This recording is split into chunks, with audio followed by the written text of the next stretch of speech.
बिपत परी सब ही संग छाडत, को न आवत नेरै। भाव बिपता वेले सारे संगी साथी साथ छड़ जाते ने। धीआं पुत भैन भरा जां माँ बाप कोई भी नेड़े नहीं लगता। गुरबाणी दा यह सच इन्हां अस्थियां दे कलशां विच अज प्रतप नज़री आ रहा है।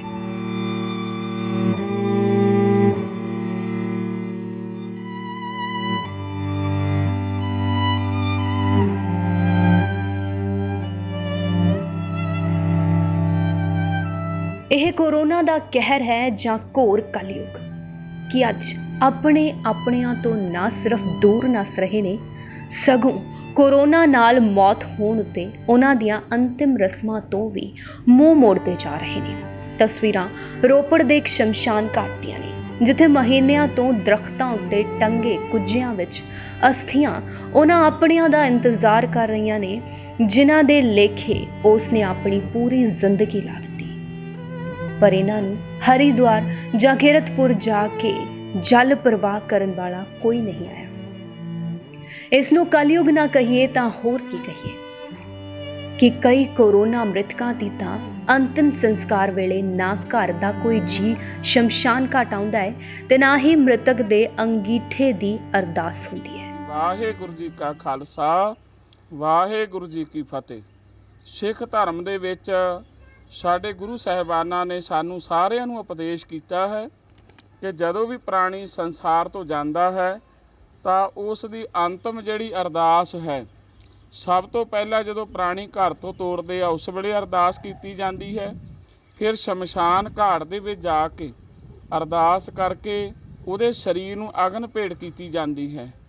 ਪਰ ਬਾਬਾ ਜੀ ਕਰੋਨਾ ਦੇ ਚੱਲਦੇ ਹੁਣ ਜਿਹੜਾ ਹੈਗਾ ਜ਼ਿਆਦਾਤਰ ਇਹ ਦੇਖਣ 'ਚ ਆ ਰਿਹਾ ਵੀ ਹਸਪੀਟਲ ਦੇ ਮੁਲਾਜ਼ਮ ਡਾਕਟਰ ਹੀ ਜਿਹੜੇ ਹੈਗੇ ਆ ਸੰਸਕਾਰ ਕਰਦੇ ਆ, ਜਿਹੜਾ ਨਾ ਪਰਿਵਾਰਕ ਮੈਂਬਰ ਨੇੜੇ ਆਉਂਦੇ ਆ ਤੇ ਨਾ ਜਿਹੜੇ ਹੈਗੀਆਂ ਰੀਤੀ ਰਿਵਾਜ ਦੇ ਤਹਿਤ ਜਿਹੜੇ ਹੈਗੇ ਸੰਸਕਾਰ ਹੋ ਰਿਹਾ। ਜਿਵੇਂ ਸਾਡੇ ਗੁਰੂ ਸਾਹਿਬਾਨਾਂ ਨੇ ਕਲਯੁਗ ਦਾ ਜੋ ਸਮਾਂ ਕਿਹਾ ਜਾਂਦਾ ਹੈ, ਕਲਯੁਗ ਇੱਕ ਸਮਾਂ ਆ।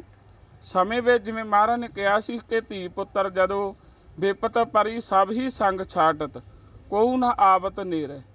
ਜਿਵੇਂ ਦੱਸਿਆ ਗਿਆ ਤਾਂ ਤੇ ਸਾਡੇ ਬੱਚੇ ਵੀ ਪੁੱਛਿਆ ਕਰਦੇ ਤੇ ਕਿ ਬਿਪਤਾ ਦੇ ਵਿੱਚ ਸਾਰੇ ਰਿਸ਼ਤੇਦਾਰ ਹਸਪਤਾਲਾਂ ਵਿੱਚ ਪਹੁੰਚ ਜਾਂਦੇ ਨੇ। ਬਿਪਤਾ ਦੇ ਵਿੱਚ ਹਰ ਕੋਈ ਪੈਸਾ ਲੈ ਕੇ ਸੱਜਣ ਮਿੱਤਰ ਪਹੁੰਚ ਜਾਂਦਾ, ਪਰ ਜਿਹੜੀ ਬਿਪਤਾ ਦੀ ਗੱਲ ਕਰੀ ਸੀ ਉਹ ਅੱਜ ਦਾ ਸਮਾਂ ਸਾਡੇ ਅੱਖਾਂ ਦੇ ਸਾਹਮਣੇ ਆ। ਇਹ ਗੁਰੂ ਤੇਗ ਬਹਾਦਰ ਮਹਾਰਾਜ ਦਾ ਸ਼ਬਦ ਆ ਜੋ ਆਪਾਂ ਹੁਣ ਸਰਵਣ ਕੀਤਾ ਹੈ। ਇਹ ਦੱਸਿਆ ਤਾਂ ਬਿਪਤ ਜਿਹਦੇ ਵਿੱਚ ਦੱਸਿਆ ਤਾਂ ਵੀ ਸੰਗ ਛੱਡ ਕੇ ਇੱਦਾਂ ਭੱਜ ਜਾਣਗੇ ਕਿ ਮਰਿਆਦਾ ਵੀ ਭੁੱਲ ਜਾਣਗੇ ਕਿ ਇੱਕ ਪ੍ਰਾਣੀ ਦਾ ਸਰੀਰ ਜਿਹੜਾ ਹੈ ਉਹ ਕਿਵੇਂ ਅੱਜ ਸੜਕਾਂ ਦੇ ਵਿੱਚ ਸਾਡੇ ਜਿੰਨੇ ਡਾਕਟਰ ਹੈ ਉਹ ਵੀ, ਕਿਉਂਕਿ ਪਰਮੇਸ਼ਰ ਦੇ ਨਾਲ ਜੇ ਜੀਵ ਜੁੜਿਆ ਹੋਵੇ ਤਾਂ ਉਹਦੇ ਵਿੱਚ ਇੰਨੀ ਕੁ ਪਾਵਰ ਆ ਜਾਂਦੀ ਹੈ। ਮਰਨੇ ਕੀ ਚਿੰਤਾ ਨਹੀਂ ਜੀਵਨ ਕੀ ਛੱਡ ਆਸ। ਫਿਰ ਉਹ ਮਰਨੇ ਦੀ ਪਰਵਾਹ ਨਹੀਂ ਕਰਦਾ, ਸਰਬੱਤ ਮਨੁੱਖਤਾ ਦੀ ਸੇਵਾ ਕਰਦਾ ਹੈ। ਅੱਜ ਡਾਕਟਰ ਸਾਡੇ ਇੰਨੀ ਤੇਜ਼ੀ ਦੇ ਨਾਲ ਮਰੀਜ਼ ਨੂੰ ਲੈ ਕੇ ਜਾਂਦੇ ਹਨ ਕਿ ਘਰ ਵਾਲਿਆਂ ਨੂੰ ਪਤਾ ਵੀ ਨਹੀਂ ਲੱਗਦਾ ਹੈ ਕਿ ਇਸ ਵੇਲੇ ਇੱਕ ਫੋਨ 'ਤੇ ਹੀ ਦੱਸਿਆ ਜਾਂਦਾ ਵੀ ਤੁਹਾਡਾ ਪ੍ਰਾਣੀ ਜਿਹੜਾ ਉਹਦੀ ਡੈਥ ਹੋ ਗਈ ਆ ਕਰੋਨਾ ਕਰਕੇ। ਹੋਈ ਕਿ ਨਹੀਂ ਹੋਈ ਸਾਨੂੰ ਨਹੀਂ ਪਤਾ ਆਪਾਂ ਨੂੰ, ਪਰ ਇਹ ਸਾਨੂੰ ਦੱਸਿਆ ਜਾਂਦਾ। ਉਸ ਵੇਲੇ ਹੀ ਤੁਸੀਂ ਛੇਤੀ ਛੇਤੀ ਪਰਿਵਾਰ ਸ਼ਮਸ਼ਾਨ ਘਾਟ 'ਤੇ ਪਹੁੰਚ ਜਾਓ। ਹਵੜ ਦਬੜ ਦੇ ਵਿੱਚ ਪਰਿਵਾਰ ਨੂੰ ਇਹ ਗੱਲ ਵੀ ਵਿਸਰ ਜਾਂਦੀ ਆ ਕਿ ਅਸੀਂ ਪਿੰਡ ਦੇ ਭਾਈ ਜੀ ਗ੍ਰੰਥੀ ਜੀ ਨੂੰ ਬੁਲਾਇਆ ਜਾਵੇ, ਕਿਉਂਕਿ ਕੋਈ ਗ੍ਰੰਥੀ ਇੱਦਾਂ ਦਾ ਨਹੀਂ ਹੈ ਜਿਹੜਾ ਨਹੀਂ ਪਹੁੰਚੇਗਾ। ਜੇ ਗ੍ਰੰਥੀ ਸਾਹਿਬ ਨੂੰ ਦੱਸਿਆ ਜਾਵੇਗਾ, ਆਪਾਂ ਦੂਰੋਂ ਖੜ ਕੇ ਉਸ ਪ੍ਰਾਣੀ ਦੀ ਬਹੁਤ ਹੀ ਸਤਿਕਾਰ ਦੇ ਨਾਲ ਅਰਦਾਸ ਕੀਤੀ ਜਾ ਸਕਦੀ ਹੈ। ਤੇ ਬਾਬਾ ਜੀ ਜਿਵੇਂ ਪੁਰਾਣੇ ਬਜ਼ੁਰਗ ਆ ਜਿਹੜੇ ਹੈਗੇ ਵੱਡੇ ਵਡੇਰੇ ਕਹਿੰਦੇ ਆ ਕਿ ਜੇ ਰੀਤੀ ਰਿਵਾਜਾਂ ਦੇ ਨਾਲ ਸੰਸਕਾਰ ਨਹੀਂ ਹੁੰਦਾ ਤਾਂ ਜਿਹੜੀ ਮੁਕਤੀ ਨਹੀਂ ਮਿਲਦੀ। ਜਿਸ ਤਰ੍ਹਾਂ ਹੁਣ ਸ਼ਮਸ਼ਾਨ ਘਾਟਾਂ ਦੇ ਵਿੱਚ ਅਰਦਾਸ ਨੂੰ ਲੈ ਕੇ ਦੇਖ ਲਈਏ ਜਾਂ ਅਸਥੀਆਂ ਜਿਹੜੀਆਂ ਲਟਕਦੀਆਂ ਰਹਿੰਦੀਆਂ ਉੱਥੇ ਜਾ ਕੇ, ਜਿਵੇਂ ਗੰਗਾ ਹੋਵੇ ਜਾਂ ਪਤਾਲਪੁਰੀ ਹੋਵੇ, ਉੱਥੇ ਨਹੀਂ ਪਹੁੰਚਦੀਆਂ। ਕਿਵੇਂ ਦੇਖਦੇ ਹੋ ਮੁਕਤੀ ਇਹਨਾਂ ਨੂੰ ਮਿਲੂਗੀ? ਇਹ ਮੁਕਤੀ ਦਾ ਜਿਹੜਾ ਮਾਰਗ ਸਾਡੇ ਗੁਰੂ ਸਾਹਿਬਾਂ ਨੇ ਭਾਵੇਂ ਸਾਨੂੰ ਗੁਰਬਾਣੀ ਦੇ ਨਾਲ ਸਰੀਰ ਵਿੱਚ ਰਹਿੰਦੇ ਹੀ ਮੁਕਤੀ ਦੀ ਗੱਲ ਕੀਤੀ ਹੈ, ਪਰ ਜੋ ਸਾਡੇ ਸੰਸਾਰ ਦੇ ਜੀਵ ਆ ਇਹਨਾਂ ਦੇ ਮਨਾਂ ਵਿੱਚ ਪ੍ਰਾਣੀ ਦੇ ਮਰਨ ਤੋਂ ਬਾਅਦ ਬੜੇ ਤਰ੍ਹਾਂ ਦੇ ਭੁਲੇਖੇ ਹੁੰਦੇ ਹਨ। ਜਿਵੇਂ ਕਈ ਵਾਰੀ ਆਪਾਂ ਸਤਿਗੁਰੂ ਦੀ ਬਾਣੀ ਵਿੱਚ ਪੜ੍ਹਦੇ ਆ ਕਿ ਘਰ ਕੀ ਨਾਰ ਬਹੁਤ ਹਿਤ ਜਾਸਿਉ ਰਹਿਤ ਸਦਾ ਸੰਗ ਲਾਗੀ। ਜਬ ਹੀ ਹੰਸ ਤਜੀਏ ਕਾਇਆ ਪ੍ਰੇਤ ਪ੍ਰੇਤ ਕਰ ਭਾਗੀਏ। ਤਾਂ ਬਾਣੀ 'ਚ ਵੀ ਲਿਖਿਆ ਵੀ ਪ੍ਰੇਤ ਕਰਕੇ ਹਰ ਕੋਈ ਡਰ ਜਾਂਦਾ ਹੈ। ਜੇ ਪ੍ਰਾਣੀ ਦਾ ਸੰਸਕਾਰ ਆਪਾਂ ਮਰਿਆਦਾ ਦੇ ਅਨੁਸਾਰ ਇਹ ਦੁੱਖ ਦੀ ਬਿਮਾਰੀ ਦੇ ਸਮੇਂ ਦੂਰੋਂ ਖੜ ਕੇ ਨਹੀਂ ਕਰਦੇ ਤਾਂ ਇਹਦਾ ਡਰ ਸਹਿਮ ਸਾਰੇ ਲੋਕਾਂ ਦੇ ਵਿੱਚ ਹੋ ਸਕਦਾ। ਵੀ ਅੱਜ ਵੱਡਾ ਡਰ ਇਹ ਵੀ ਆ ਕਿਉਂਕਿ ਸਰੀਰ ਦਾ ਸਤਿਕਾਰ ਨਾਲ ਜਦੋਂ ਅਸੀਂ ਸੰਸਕਾਰ ਨਹੀਂ ਕਰਦੇ ਤਾਂ ਸ਼ਾਇਦ ਇਹ ਇੱਕ ਬਹੁਤ ਬੜਾ ਇੱਕ ਪ੍ਰੇਤ ਕਹਿ ਲਈਏ, ਕੁਛ ਵੀ ਕਹਿ ਲਈਏ, ਇਨਸਾਨ ਵਿੱਚ ਡਰ ਪੈਦਾ ਹੋ ਗਿਆ। ਆਪ ਜੀ ਨੇ ਸਵਾਲ ਅਗਲਾ ਕੀਤਾ ਮੁਕਤੀ ਦਾ। ਇਹ ਬਿਲਕੁਲ ਸੱਚ ਗੱਲ ਆ। ਜਿਹੜੇ ਗੁਰਬਾਣੀ ਨਾਲ ਜੁੜ ਜਾਂਦੇ ਆ ਉਹ ਤਾਂ ਮੁਕਤੀ ਦੇ ਮਾਰਗ ਨੂੰ ਸਮਝ ਜਾਂਦੇ ਆ, ਪਰ ਜੋ ਫਾਨੀ ਸੰਸਾਰ ਮਾਇਆ ਦੇ ਮੂੰਹ ਵਿੱਚ ਹੈ ਉਹ ਇਹ ਮੰਨਦਾ ਵੀ ਇਹ ਇਨਸਾਨ ਦੀ ਅਰਦਾਸ ਤੋਂ ਬਿਨਾਂ ਜਾਂ ਮਰਿਆਦਾ ਦੇ ਬਿਨਾਂ ਮੁਕਤੀ ਨਹੀਂ ਹੋ ਸਕਦੀ ਹੈ।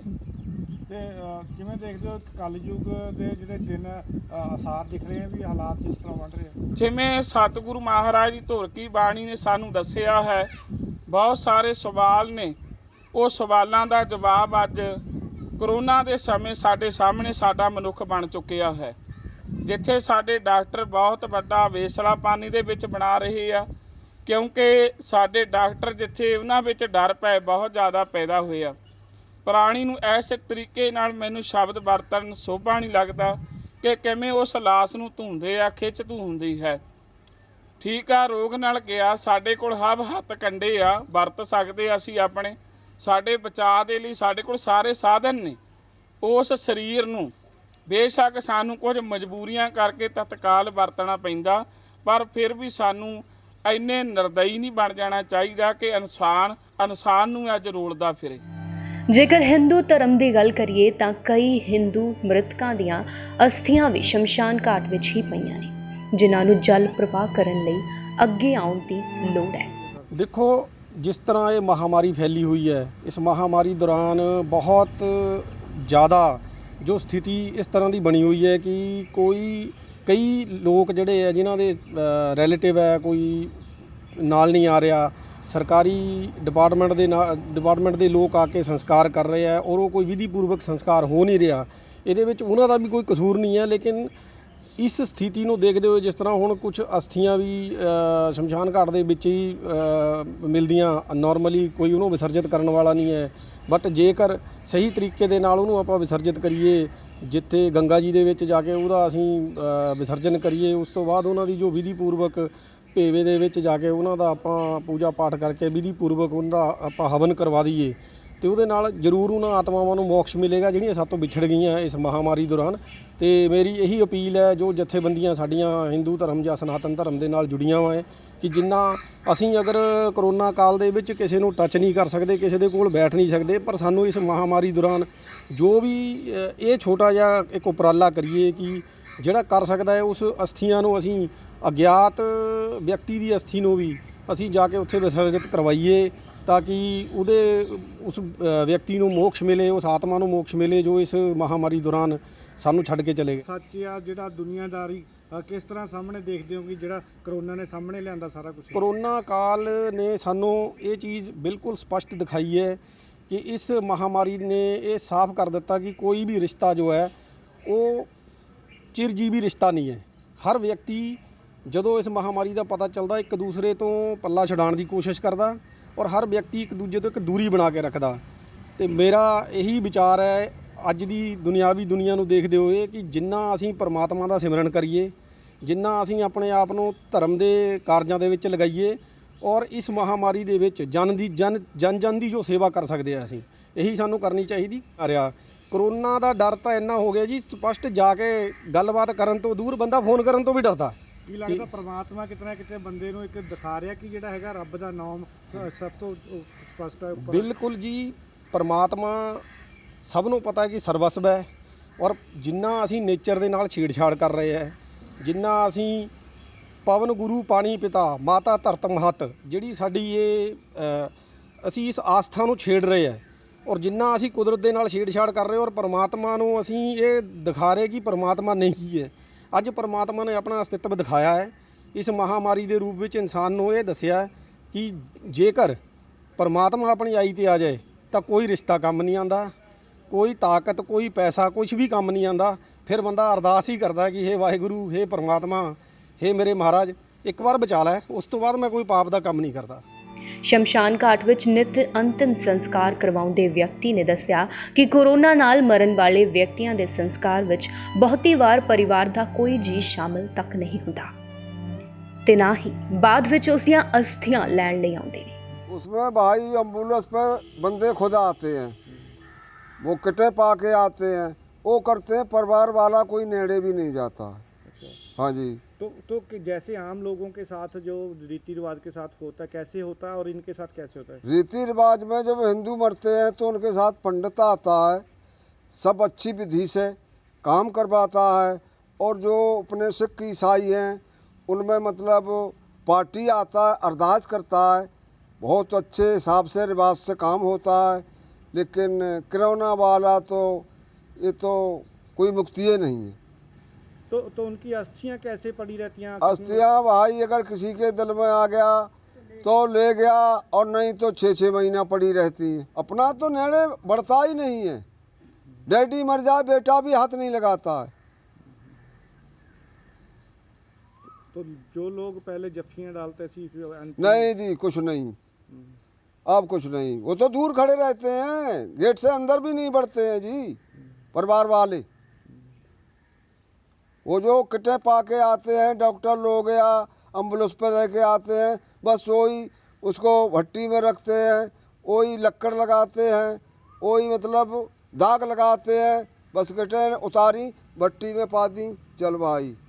वो नेड़े नहीं जाते, कोई अरदास फरदास कुछ नहीं है, ना घी पाते हैं, ना 5 रतन पाते हैं, ऊपर से ऐसे कर दिया उन्हीं लोगों ने तो कर दिया, परिवार वाला कोई नहीं।